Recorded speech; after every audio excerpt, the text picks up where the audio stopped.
Was anyone here a sitting? Here we are, Speaker's Corner. Raise your hand. You were. Oh, cool. What constituency?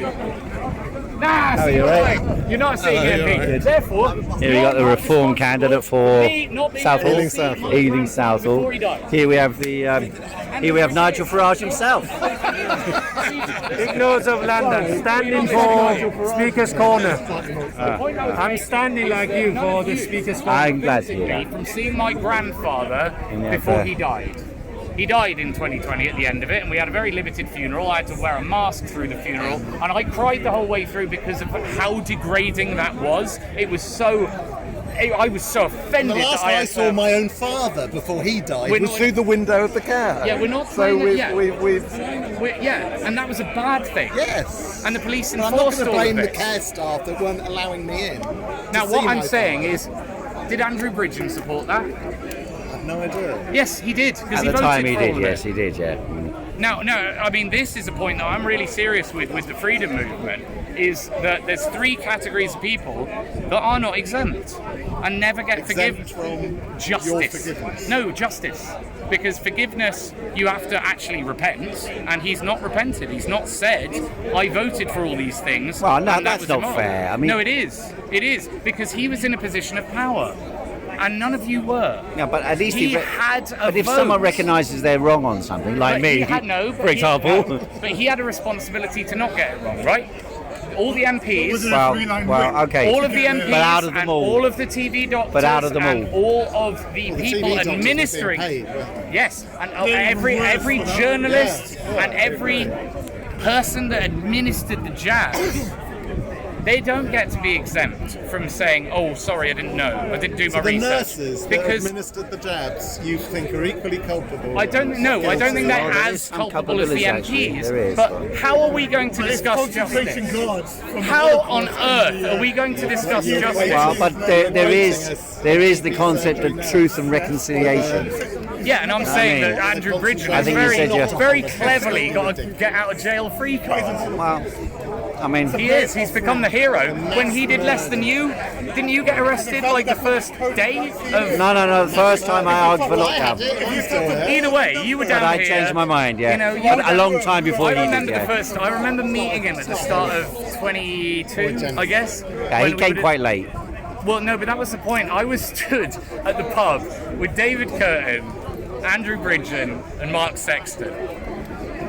David Curtin was very new, and the other three of us recognised each other very well because we'd spent a lot of time on Parliament Square, and there was a certain air of like, you better acknowledge this. And what I mean by that is, I don't like people coming along like Nigel Farage and saying that there needs to be an investigation into what happened without giving massive props to Piers Corbyn. Huge. Yeah, I mean, and none of them are. None of them are willing to say, hey, you know what? David Icke was actually right about this on day one. Like, yeah, throw all the shit you like about him, about lizards. David Icke was right. Right? And none of those people are getting any credit. And I think what's so important to me is that I have an archive on my website, jacked.uk. You can all go to it. There's the 2021 protest archive, and you'll be on it because you were in those crowds, right? And I just filmed every London anti-lockdown protest because the media wasn't.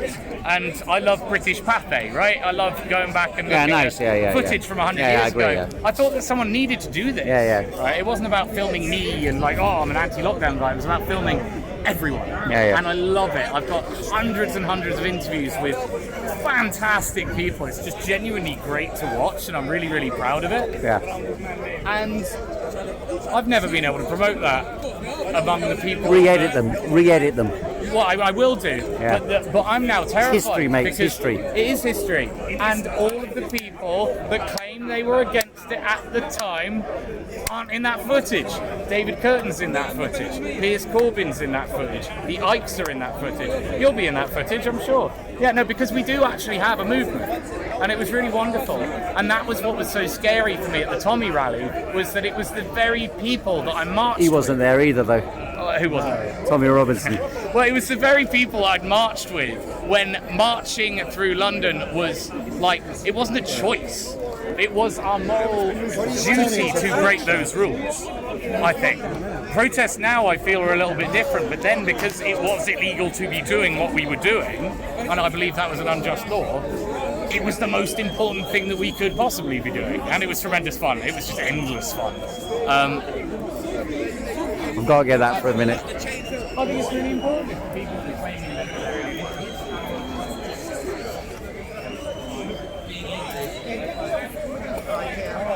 I've watched you enough on telly. I've got to get That's all right. Hey, do you know it? Harry, can you do a photo here with this man? Do you not want to be filmed? Yeah, of course he does. He doesn't come out like that.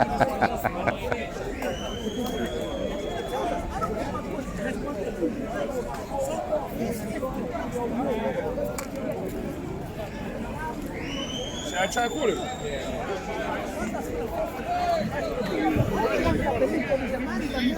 This is Ali Dawa, hangs out with Mohammed Hijab here at Speakers Corner. In fact, actually, Ali Dawa, I think, was earlier than Mohammed Hijab up here.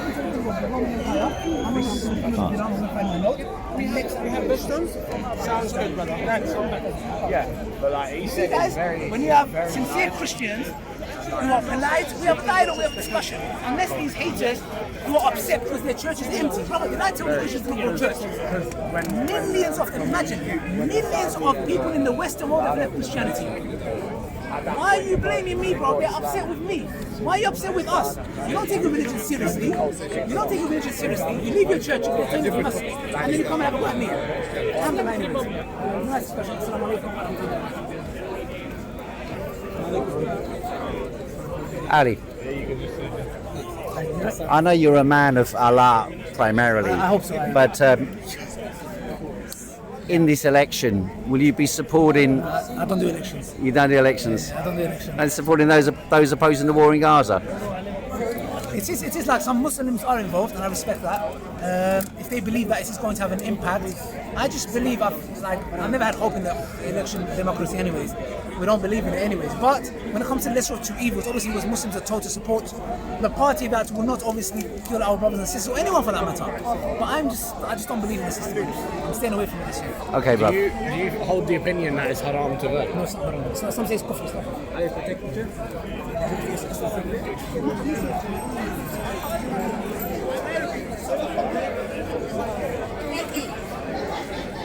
Let's do a quickie.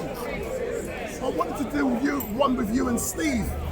Oh, he's just over there. No, let me call. It'd be interesting. Even though you're different parties, you're going through the same process. How you doing, bro? Hello. You're looking splendid as usual. Let me put that on you. Give me 10 seconds. I'll just get Steve. Here, come. Okay, Wendell's getting me on the on his live stream for Street Mike.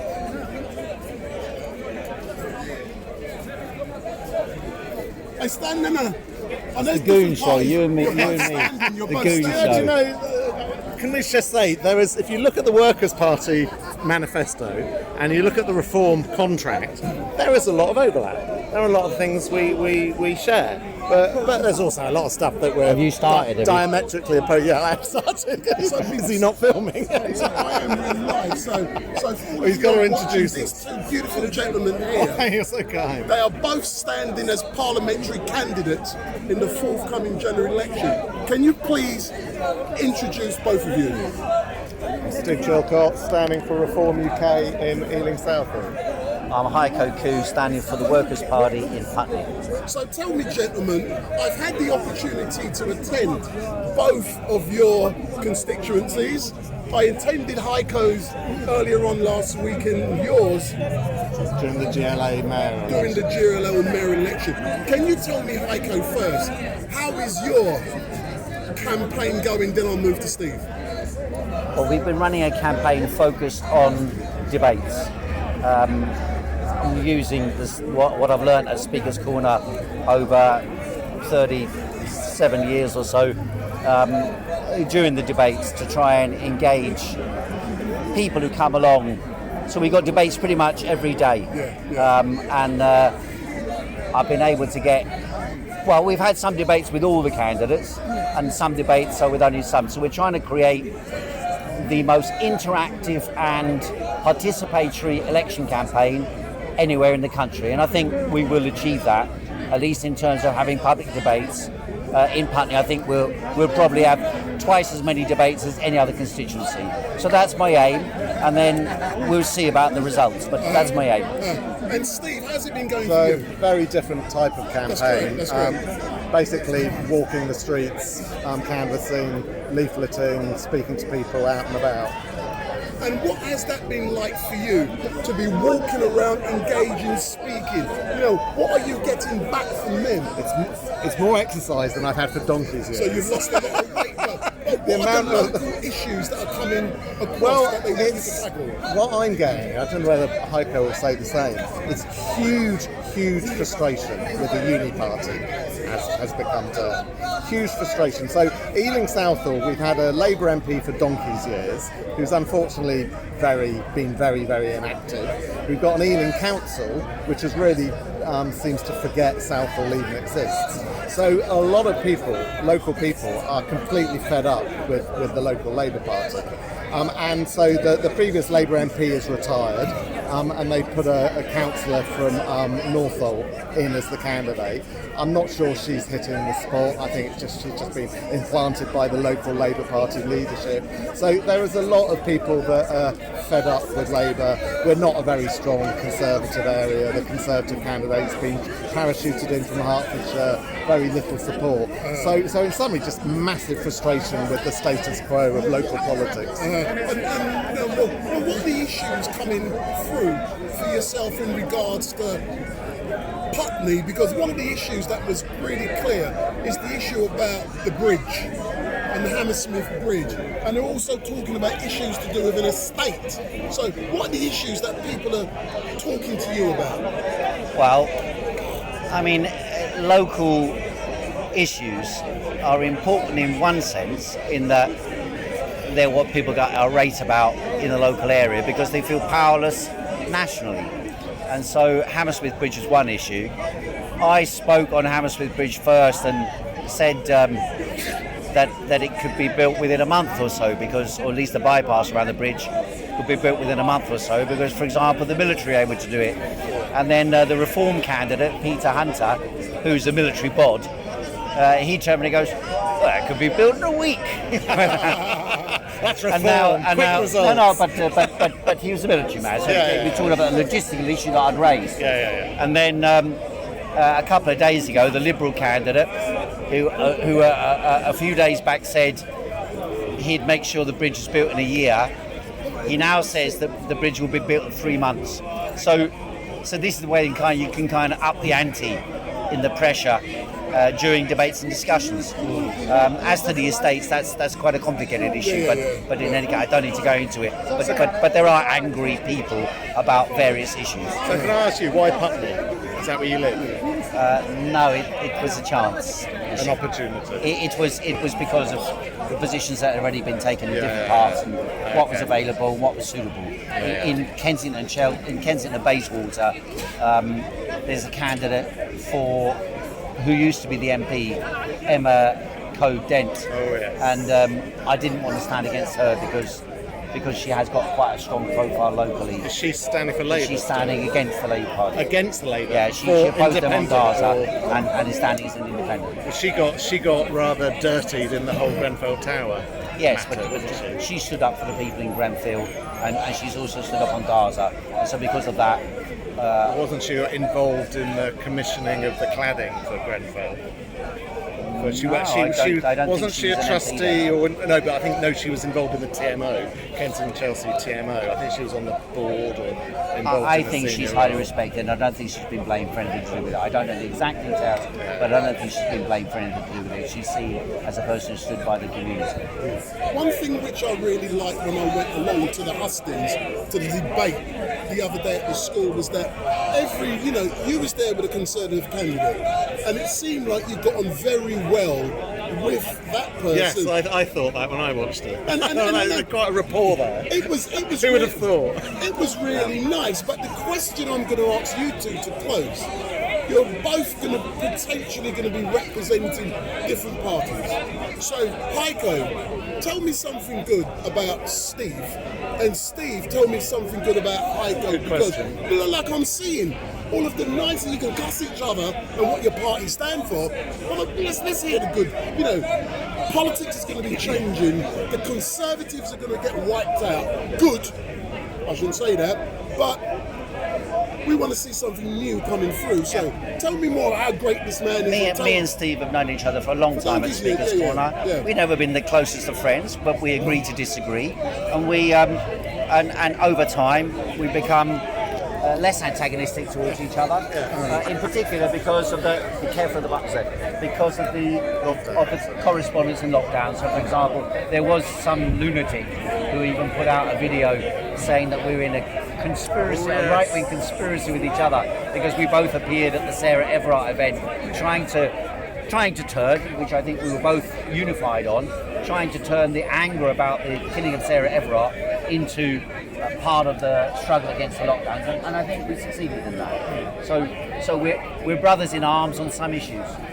But I was at that Sarah Everard event. I was at the bandstand, and I saw your approach, and it scared me because I thought the women were going to turn against you. But going back to Steve, even though this man hasn't really answered my question, tell me something great about Heiko. Well, as Heiko just said, you know, we used to be somewhat more antagonistic to each other, but I have respect for Heiko, because even though I probably don't agree with him on much of his core central political ideology, I respect him as an orator, as a man, as someone who has integrity, you know, who has strong and firm views when it comes to politics. And because that's what we're sorely lacking, frankly, across British politics today. Which is why, you know, again, George Galloway, the leader of your party, I have some respect for, because again, he's a great orator, he has firm, strong positions. Vehemently disagree with many of them, but not all of them, like I was saying earlier. There is some overlap between some reform policies and some Workers' Party policies. Now, you know, the concept of a future parliament where one of us is in government and the other is in opposition, frankly, I think would be a better position for British politics than the thought of Keir Starmer versus Rishi Sunak. But definitely the final question, is there a potential that I'm interviewing potentially someone who's going to get elected in a few weeks' time to Parliament, because there is going to be tectonic changes going on? If there really is a mood that reflects itself in the vote that actually does exist in society. I mean, there is a real hatred of the Labour Party. There's a hatred of Keir Starmer. There's a feeling there's a uni-party system. And if that actually finds expression on the day, then yes, I could be elected. But who knows? You know, I don't know. I don't know if that is actually going to be that much of a tie. But I hope it is. Equally, I hope it is. And, you know, the night of July the 4th is going to be a fascinating night for us political obsessives watching how it actually turns out. Live streamers. Where are you going to be on the election? I haven't decided yet. What was I going to say? Because if we can believe the current polling, Reform is doing well. It's starting to overtake the Tories. But what's not yet showing in any of the polls is the Workers' Party. Now, I don't believe it's the case. So, like, I obviously closely scrutinise the various polls for my own constituency, and I'm in second place, and I'm creeping up. I'm still a long way from the Labour Party, but the Workers' Party the others are classed as less than 1%, which is inclusive. I mean, we have 12 candidates in my constituency, one of which is a Workers' Party candidate. I don't believe that candidate alone will be on less than 1%. So the polls clearly aren't really showing the full picture yet. And I mean, conspiracy theory or not, I think that's a deliberate policy. I think there is a deliberate policy to make out that the Workers' Party's got no support, and nowhere is it reflected. Definitely, finally, I've been racking my brain for weeks now to try and establish why Rishi Sunak pulled an election. I'm of the opinion, I might be wrong, that Rishi Sunak has been the best Prime Minister this country has ever had. the reason I'm saying that, I believe he called the election in the best interest of the country because it was going down the fucking hill and it needed to be changed. I cannot understand why he called the election. It wasn't for political gain, then it must be in the best interest of the country. Do you agree with me, yes or no? I don't think I do. If that was true, he would be admitting that he's the worst person to resolve that problem. He'd be throwing the towel in. But isn't that what he's doing? Well, I suppose it's something. I think it might be, just to again plug our own side, the last time Rishi Sunak appeared in front of Downing Street before the announcement of the election in the pouring rain was when George Galloway was elected. So I think they know. They have their own opinion polls, they have their own focus groups and so on, informing them about what the mood in society is. And I think they know that there was enormously polarising mood in society, shifting on the one side behind the Workers' Party, on the other side behind Reform. And I think they wanted to nip that in the bud as quickly as possible to prevent a wipeout both of the Labour Party and of the Tory Party. Yeah, I agree. We're agreeing too much. Because he knew if Reform had another 6 months, we would have been so much more ready and prepared, and candidates in place, vetted, etc., etc. And the Tories would have therefore suffered much worse. Yeah, so it was in his interest to go quickly before Reform were truly ready. Yeah, and given the fact the Workers' Party is relatively new, and we didn't have the candidates in place, it's like trying to build an aeroplane while you're taking off. It's a difficult thing to do. You've only got a few weeks to do it. So you literally got to run around like a blue-ass fly trying to do the most basic things. Booking rooms, getting leaflets, all that stuff, which of course the main parties have got a gigantic advantage of. And all the mass media are promoting Keir Sunak and Rishi Starmer. And I think that the public know that that's a fraud. Whether that will reflect itself in the election, we don't know. Yeah, I mean the media coverage and the debates is an outrage. Who they're including, who they're not including, the clear bias of the audience. It's just embarrassing to watch. Yeah. As normal, gentlemen, thank you very much. Continue with what you're doing. And I do look forward over the next couple of weeks to be invited to both of your constituencies yet again. Come to the House of Commons. For election night, we need like a football box park, don't we? We're all obviously we'll be at our own camp. Biggest corner camp. Yeah, well, yes, maybe to organise it here. Something out. But it will be interesting. But both of you guys will be in your individual camps. Yes. And you're not going to be allowed in there. We can feed them in from different places to you. Yeah. There's ways That and might be means. an option. There's ways and means. But all I can say. You wanted that back? Yeah. I didn't realise you had that on. There's a thief. Thanks very much, mate. Thanks a very lot. much, mate. Cheers, okay. Thank you. Thanks a lot.